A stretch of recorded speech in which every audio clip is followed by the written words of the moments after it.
hacia abajo, ID es igual a 86. Bien, vamos haciendo la prueba que hicimos. En lugar del 6, yo qué sé, en lugar de poner la comilla simple solo, en lugar de 86 pongamos 8 y el signo de comilla simple.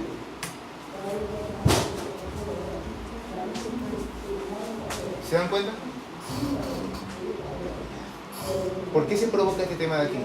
Esto ya te está diciendo que dentro de la programación no hay ninguna validación, no hay ningún filtrado. Lo que ha hecho directamente es inyectar en la sentencia en SQL y claro, se ha encontrado con que posiblemente el campo, ¿se acuerdan el campo cómo se llamaba? ID. Posiblemente cuando lo unía se topó con un campo que tenía que recibir números y no está recibiendo números, está recibiendo lo que es un string. Entonces ahí ha provocado un error. No sé si queda claro este punto de aquí. ¿Cómo se pueden encontrar vulnerabilidades? Este es un punto. En este caso de aquí, con la primera forma que estamos viendo, que es el injection SQL normal, el fácil, el que te puedes ganar rápidamente el dinero, con este tema aquí ya haces una consultoría y ya le demuestras al programador o al jefe, se lo demuestras que tiene un problema de seguridad.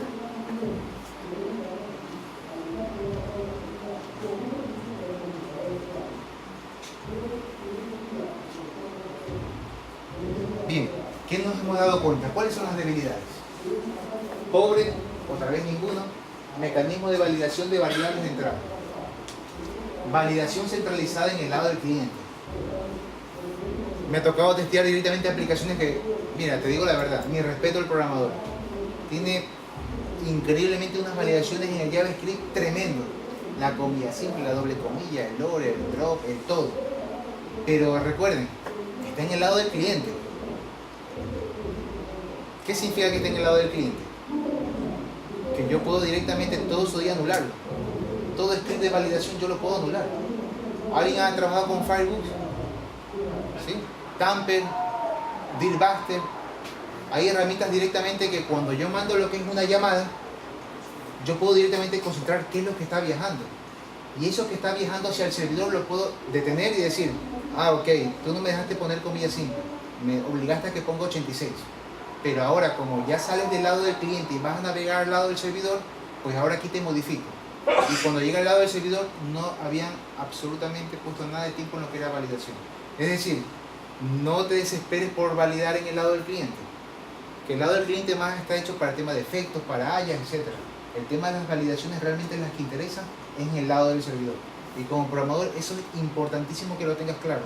Porque en el tema de lo que es un tema de auditoría, no van a revisar tu código de JavaScript, van a recibir directamente lo que tienes a nivel de lo que sería el controlador o lo que serían las clases. Usar el manejo de error del sistema en contra del propio sistema. A ver, vamos a ver, esto voy a intentar explicarlo de otra manera. ¿Ustedes han trabajado con error reporting? Sí, ¿no? ¿Has visto que cuando cometo errores de PHP suele salir en warning o los notice, etcétera? Cuando hay algún problema. O por ejemplo el error de hace rato que les mostré, el de MySQL. Hay una variable que se llama MySQL error, que está a nivel directamente de lo que sería MySQL, no tiene nada que ver con programación. Es decir, nosotros a veces dejamos esto por defecto, es decir, instalo el MySQL pero no me preocupo más. Instalo el en este caso el SAM, el WAM server, el LAMP, lo que sea, y el que me viene por defecto es lo que sería el php.ini. Entonces, esto por defecto te presenta lo que son los errores. Y si te das cuenta, por medio del error, ¿qué me doy cuenta yo? Si es vulnerable o no. Entonces, por eso dice, usar el manejo de errores del sistema en contra del propio sistema. Como programador a veces nos interesa saber los errores. Cuando estás programando te interesa en modo de desarrollo, cuando estás en ambiente de desarrollo necesitas ver todos los errores que se producen. Pero cuando lo pasas en ambiente de producción, obligatoriamente tú tienes que fijarte directamente en los mensajes de errores, tienes que desactivarlos. Ok. Error reporting, pues he puesto un ejemplo. Normalmente a nivel de programación tú dices, necesito ver todos los tipos de mensajes de error, de warning y de notice. Esta es una cláusula de PHP. Esta es una línea de PHP. Bien, pero hasta ahí parecería de que la solución ¿cuál es? Quitar un mensaje de error, ¿verdad? Y si desactivo los mensajes de error, usamos esta instrucción de aquí. Error reporting 0 lo que dice es, aunque hay un problema, no muestras ningún mensaje de error. Eso es error reporting 0. Entonces, Alguien vino y dijo, perfecto, no hay problema, pues creamos otra técnica, que sería directamente Blink SQL Injection, que significa un ataque a ciegas, una inyección a ciegas. La aplicación web no muestra ningún mensaje de error, complicado, ningún mensaje de error, no sé si es MySQL, si es Access o si es SQL Server. La aplicación no procesa nuestros comandos. Select, título, front table, where param, string param. Se inyecta comando y se busca hacer preguntas verdadero o falso. ¿Cómo está centrado aquí? Como yo no sé si tengo un mensaje de error, algo tiene que pasarle normalmente a la página web. Y les voy a dar un ejemplo para que lo tengan más claro qué sería el Blink. A ver.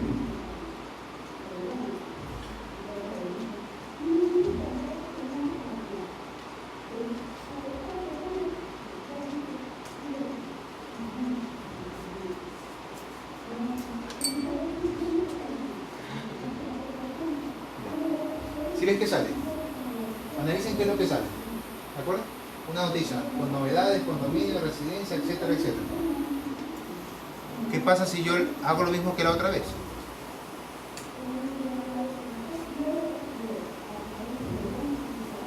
¿Ustedes ven un mensaje de error? No, ¿verdad? Pero es igual que el contenido anterior. No. Entonces, ¿qué ha pasado? Que la página web ha tenido un comportamiento. Si yo ahora cojo y pongo, imagínate, 52, sale otra noticia diferente. Es decir, qué raro, cuando mando una inyección SQL que provoca un error, me sale la misma página. Pero cuando mando un número que es lógico y es correcto, me sale una página con contenido. Eso es lo que es el Blink. El Blink intenta directamente darse cuenta de que hay una parametrización cuando provoca un error. Hay un seguimiento idéntico cuando provoca un error. Entonces,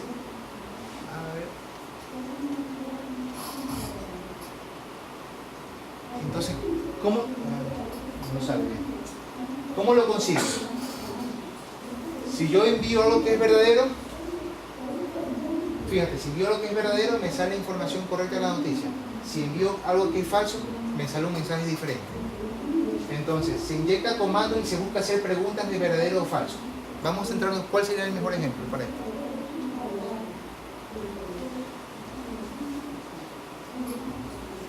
Antes de entrar en lo que es la programación, vamos a ver una cosa. ¿Cómo se reconoce un falso? Da un código de error, no de la base de datos. Hace rato vieron un mensaje un poco raro. Da una página de error. ¿Alguien conoce la página de error 404? Perfecto. Normalmente tú coges y dices, yo voy a hacerlo por el Internet Information Server y lo configuro. Se puede hacer, puedo mandar obligar un 404. Da una página por default. Esto es el mismo caso de lo que acabamos de ver ahora. Una página por default. Normalmente siempre te muestra la misma página. Cambia el hash de la firma de la URL. ¿Alguien ha trabajado con los hash de firmas de URL? Cada vez que tú llamas a una página, tiene un hash, algo único, una identificación. Si tú modificas algo en la página, eso automáticamente genera otro hash, otra firma. Con eso puedes saber directamente, con eso Google por medio del robot detecta cuando ha habido modificaciones sobre la página, tiene que volver a reindexar lo que son el tema de los motores. Entonces, también por medio de mecanismos de ataque o de vulnerabilidad, tú puedes darte cuenta si la página está cambiando o no. O suele pasar que tarda más en responder. Y aquí pongo unos asteriscos porque van a verlo más adelante cómo se basa un ejemplo con respecto a este punto. Si la página reacciona de forma diferente a la verdad y a la mentira, entonces podemos traer datos haciendo búsqueda. Por ejemplo, aquí hago yo directamente lo que es un select. Digo id igual a 1 and select length, select database igual a 4. ¿Sabes lo que estoy haciendo aquí? Estoy diciéndole, como sé que hiciste el 1, estoy diciéndole perfecto, id igual a 1, es verdadero. Digo, pero además, para saber cuál es la longitud, o sea, si quiero saber si la longitud es 4 de la base de datos que estoy en ese momento la current database, directamente yo le digo, es 4. Si me sale la información con la noticia, me va a salir perfecto, ya sé que es 4. Si me hubiese salido otra información diferente, entonces yo sé que la longitud no es 4 en este momento. Para que lo vean con un ejemplo, antes de explicar lo que es la estructura ASCII, vamos a ver un ejemplo aquí. Yo me voy a basar en MySQL, ¿de acuerdo? Al tema de lo que es la condición, en este caso de lo que era la noticia, ¿te acuerdas que hemos puesto 50 y pico? Yo le digo, select length, select database igual a 4, o sea, ahora mismo estoy colocando un número. Normalmente yo tendría que aquí es varias sentencias, pregunto, ¿es 4? es 5. O puedo hacerlo diferente, como los métodos antiguos de búsqueda secuencial. Es menor a 10, es mayor a 10, y voy haciendo un poco partiendo de lo que sería el código. Entonces yo ya sé que es 4 directamente la longitud de la base de datos. Ojo, él no me ha dicho que es 4, yo he preguntado si es 4. Cuando le pregunté si era 4, él me mostró la información con la noticia. Pero si yo le hubiera puesto 3 aquí, me hubiera salido la página que yo les mostré hace rato, sin información.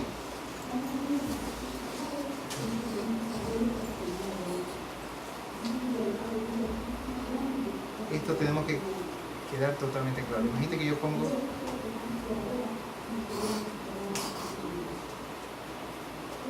¿Ves? No existe la página, me va a salir siempre la misma. Le pongo inyección SQL, le pongo un número infinito, le pongo lo que sea y esta página sigue saliendo. Pero le pongo un dato que sí hay. A ver, yo qué sé, el 1, el 50 y pico creo que era. Me sale información. Esto es lo que significa el verdadero y falso. ¿De acuerdo? Hago preguntas con verdadero para ver si se muestra la página y hago preguntas con falso.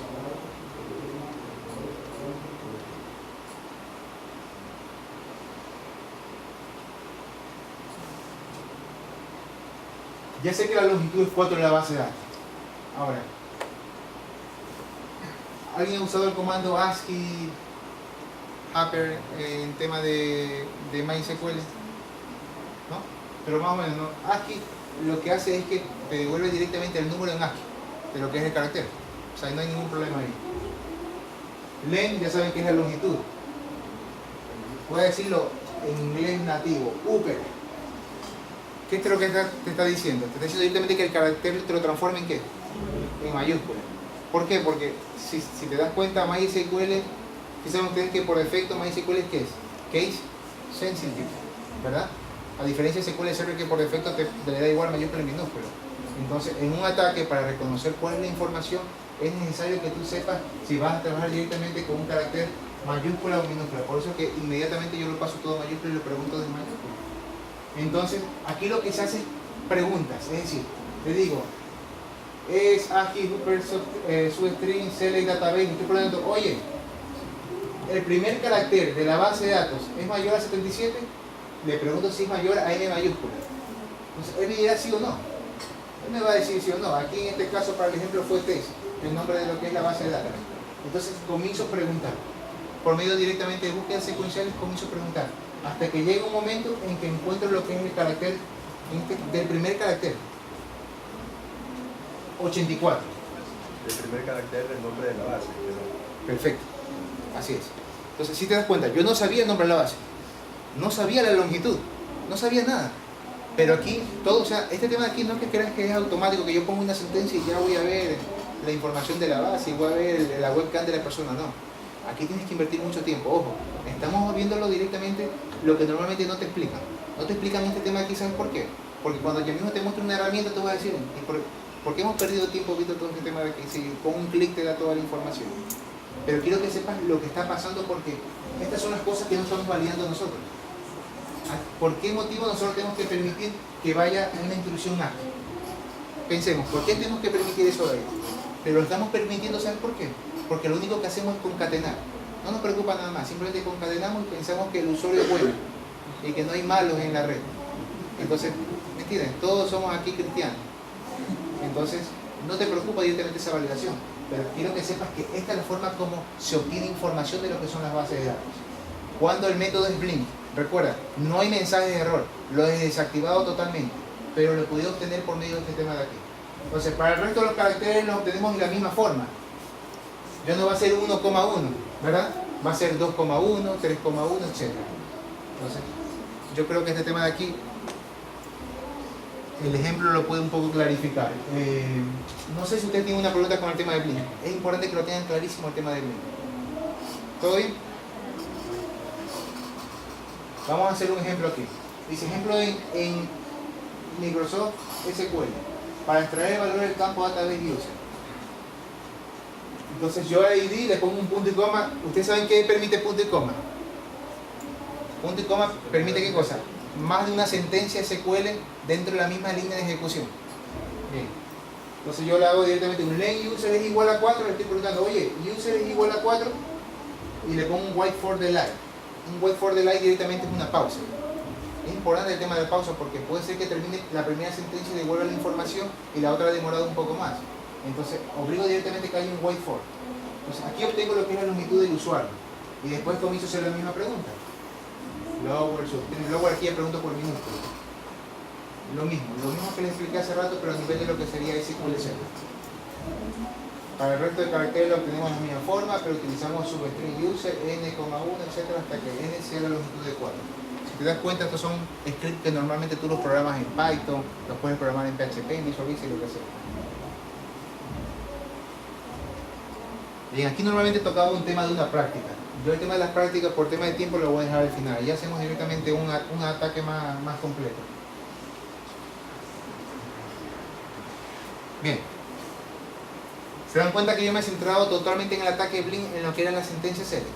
Pero no hemos hablado de qué otra. O sea, no hemos hablado de iniciar, update, delete. Y si la consulta no es un select, sino un update, delete o insert, esas consultas no devuelven nada a la aplicación y por tanto no hay posibilidad de conseguir una página de falso. Es decir, si yo estoy manipulando una sentencia update, ¿verdad?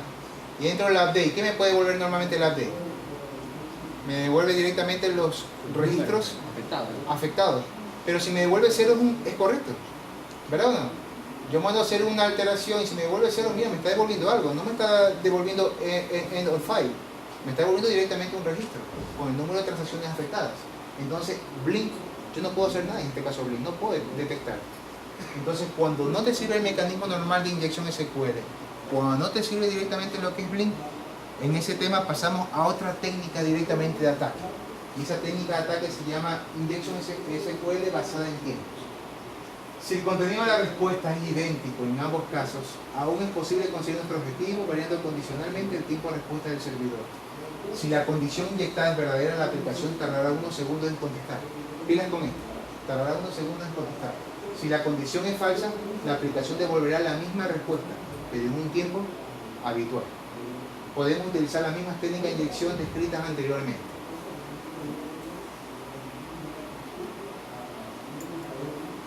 ¿Cómo podemos conseguir un retardo? Utilizando instrucciones de retardo implementadas en el propio gestor de base de datos. SQL ya vieron directamente que tiene el wait for delay. En Oracle tiene directamente lo que es el loop sleep. En MySQL es sleep, no sé si usted ha usado el sleep en MySQL. En Power tenemos el PG sleep. Utilizando consultas pesadas que consuman muchos recursos del servidor, CPU, memoria. El cross join, con inner join o outer join, todo ese tema de ahí, ustedes saben que consumen un montón de recursos y deja muy lento lo que es la consulta. De cualquier otra forma, porque yo les he explicado directamente que si tengo acceso a la base de datos, puede ser directamente que también yo me tome la molestia de inyectar comandos del sistema operativo. Y este tipo de comandos generan lo que es un retardo. Muy bien. Lo que intento decir aquí es lo siguiente. Yo tengo, imagínate, una tabla de noticias. Una tabla de noticias que tiene 10 registros. Si yo mando un comando y hago un select, los 10 registros, ¿cuánto me puede demorar? O sea, digamos, un segundo, ¿verdad? Un segundo. Pero yo intento ver directamente, jugar con los if que yo les expliqué hace rato. Le digo, oye, si es verdadero, ¿sabes qué? Inyéctame un wait for delay y ponme 10 segundos. Entonces, ¿ahora cuánto se va a demorar? No se va a demorar 10, se va a demorar 11. ¿Verdad? El tiempo que normalmente tardó y los 10 segundos que yo lo estoy aplicando a nivel de lo que es programación. Entonces, así como te das cuenta directamente cuando es vulnerable. Es decir, en la sentencia mismo le inyectas directamente comandos de retardo, o puedes hacer de otra forma. Mira, una página aquí de Ecuador que tiene productos y vende productos y todo. Puede tener 1000 registros. Tú le pones directamente, está directamente ID igual a 1, código categoría, código subcategoría. Chévere, está bien. Te expande la información, se demora 2-3 segundos. Ahora resulta que tú le quitas el código de categoría y subcategoría y solamente dejas el ID, inclusive le quitas el ID del artículo. Y comienza a demorarse, intenta traerte toda la información de la base de datos. Entonces estamos provocando directamente, alterando un poco los get o los post, estamos alterando lo que es el tiempo de ejecución de la sentencia. Y en base al tiempo de ejecución de la sentencia, tú sabes directamente si se está generando un verdadero o un falso. Si te das cuenta de la diferencia. Hace rato era por lo que se mostraba en la página, ahora es por el tiempo de ejecución. Vamos viendo un ejemplo para que nos quede más claro. A ver, vamos a terminar esta parte de aquí. Introducción de retardo propio. El usuario SQL Server. Bueno, aquí hay un ejemplo de cómo sería en SQL Server. Yo pregunto, ¿te acuerdas del punto y coma para separar lo que eran las cadenas? Digo, if exist select asterisco from contraseña, wait for the light, etc. O sea, estoy preguntando, oye, ¿hay registro dentro de lo que es la tabla contraseña? Si es verdad, ¿qué estoy haciendo? Un tiempo. Si no existe registro, ¿qué va a pasar? Va a ser automático. Me va a entregar la consulta en un segundo. Pero si existe, esta instrucción se va a demorar 5 segundos. ¿Qué significa? Que la llamada a la página, cuando se cargue la página, ustedes saben que cuando se carga una página normalmente se genera un código, ¿qué cosa? Un código 200, ¿verdad? Normalmente directamente lo que es el navegador te devuelve un código 200. Ese código 200 significa que la página ya se ha cargado. Así controlas directamente el tiempo de retardo. En Oracle hay un ejemplo, no vamos a entrar en muchos detalles. En MySQL versión 5, aquí tenemos otro ejemplo. En exist select from contraseña and sleep sync. Y aquí tengo otro, and exist select from contraseña. ¿Por qué tengo aquí en MySQL? La mayoría usamos MySQL, ¿verdad? ¿Por qué tengo un ejemplo con Sleep y un ejemplo con Benchmark? Porque no se suelen usar. El problema era que Sleep se puso a partir de la versión 5. Y antiguamente los que usamos todavía versiones 3 punto algo, se usaba lo que es el benchmark. Y el benchmark lo que decía es, repiten una cantidad de veces X instrucción. Aquí está repitiendo, yo qué sé, 500.000 veces la instrucción MD5, está haciendo un MD5 de un número random que está leyendo. Entonces, eso es una pausa que está generando. Y aquí es automático, aquí son 5 segundos. Lip sync, 5 segundos. Consultas pesadas. No vamos a entrar en el tema directamente de lo que son los cross join, los inner join, los outer join. Pero a veces tú puedes jugar un poco con las tablas del sistema operativo. Ustedes saben que el sistema, de la base de datos, ustedes saben que dentro de la base de datos hay tablas. Por ejemplo, no recuerdo ahora mismo, pero tengo la systable, sysobject, todo eso era de SQL Server, ¿no? Exacto, podías jugar y tenías los tipos de datos, la información de la tabla, los campos, todo tenías estructurado, lo mismo en MySQL. Entonces, eso también provoca lo que es un retardo. Dependiendo del gestor de base de datos y de cómo realice la comprobación de las condiciones lógicas introducidas con AND, deberemos establecer nuestra subconsulta SQL antes o después del operador lógico. Y aquí te hago directamente. La subconsulta es lo que me interesa a mí, es decir, saber el nombre de la tabla, saber directamente el nombre del usuario, saber los registros, la información. Esta es la subconsulta. Y este es en cambio el retardo que tengo que inyectarlo, que sería la consulta pesada o el comando sleep con el if, etc. Aquí tengo un artículo que habla específicamente de cómo funcionaría a nivel de SQL Server, el ejemplo. Bien, para generar consultas pesadas, para un poco detallar un poco cómo podríamos generar estas consultas pesadas. Si users puede ser pesada, si tú juegas un poquito directamente con lo que son las búsquedas, los ordering, etc. Porque date cuenta que normalmente tú estás en una base de datos, que es donde tienes la aplicación, y tienes que saltar directamente con DBO hacia el nombre de la otra base de datos, donde está normalmente la master. Entonces, eso ya provoca directamente un retardo, que puedes controlarlo y puedes saber directamente si es vulnerable. En Oracle tienes al user, en MySQL tienes information, scan de columns, en Access no lo he probado, pero sé que se puede hacer con el Sync Access Object y el Sync Access Storage. Yo no sé si se ve este ejemplo, va a ser difícil que se vea el ejemplo. Por eso que van a tener que descargarse lo que es la diapositiva. Pero lo que tú ves aquí, hay una mega instrucción aquí. Hay una mega instrucción SQL. Y un poco lo que tiene esta instrucción SQL es generar este retardo para saber si cumple la condición o no. A ver, vamos a ver si aquí podemos entrar. Mira, la instrucción la ejecuté a las 23, 49, 11 segundos, ¿de acuerdo? A ver. Y la instrucción terminó a qué hora? 23, 49 con 25 segundos. Entonces ahí, no sé si habré puesto bien, pero son 14 segundos sacado como cálculo. Es lo que ha demorado 14 segundos en ejecutar esta instrucción. Entonces, aquí, esto lo que me está diciendo es que perfecto. Lo que yo estoy mandando a preguntar se ha tomado un tiempo. ¿Qué significa? Que, yo qué sé, que la longitud era 4, que el primer carácter era R, que el segundo carácter era A, lo que sea. Como se ha demorado, sé que el carácter o la longitud de la base de datos es correcto lo que yo he enviado a preguntar.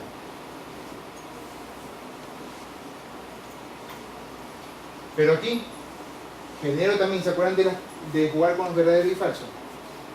Pues aquí hago algo similar. empiezo directamente a las 0028 y termina a las 0029. Ha demorado un segundo. Eso significa que, entre comillas, si yo mandé a preguntar si existía, si el data user era igual a 4, longitud de 4, aquí ya me está diciendo que no, porque se demoró un segundo. En el caso contrario se demoró 14. Entonces, si te das cuenta, esta técnica aquí toma su tiempo. Toma su tiempo directamente inyectar, toma su tiempo directamente robar información. Pero ya, por más que tú has hecho validaciones, quitado los errores o has personalizado la página, te das cuenta que puede haber problemas con el tema de lo que es la longitud, lo que es el tema del tiempo. Y antes de entrarme en las herramientas de programación, hace 2 días estuvimos viendo directamente con un cliente y había un error garrafal de programador. Cogía directamente y hacía lo siguiente: /from, la tabla de usuario, where, y preguntaba el campo usuario sea igual a lo que recibía por get. No preguntaba el campo password. Pero más adelante, como eso le traía una información de la tabla, él preguntaba: oye, el campo password que pusiste directamente en el form es igual al campo de la base de datos. Entonces fíjate, tú puedes pensar, está bien, porque mira, si no sabe el campo password, no va a continuar con el resto de la aplicación. ¿Sí? No sé si me he explicado ese tema de ahí. En usuario pongo yo admin y en la clave 1, 2, 3, 4, 5. En la sentencia select que pone la persona, solamente pregunta por el campo usuario, que sea igual admin. Eso es lo único que preguntó. No preguntaba por el cambio password. Sin embargo, cuando regresaba a lo que era el record set, o sea, directamente lo que son el fetch, como quieren llamarlo, cuando regresaba los datos, preguntaba: oye, ¿es el campo de la base de datos, el campo de la base, password, igual a 1, 2, 3, 4, 5? Si tú te das cuenta, esto tiene un doble engaño. Tú podrías pensar que está bien validado, porque mira, si no sabe el password, no continúe de list. O sea, está validado, no le va a salir el menú, no le va a salir, yo que sé, el listado, lo que sea. Pero aquí hay un problema. Al no tener validado este tema de aquí, ¿yo cómo puedo darme cuenta? No me sirve directamente el método 1 de inyección, no me sirve el tema del blink. Aquí lo que me sirve directamente es el tema del tiempo de retardo, porque es el tema del usuario sin inyectable.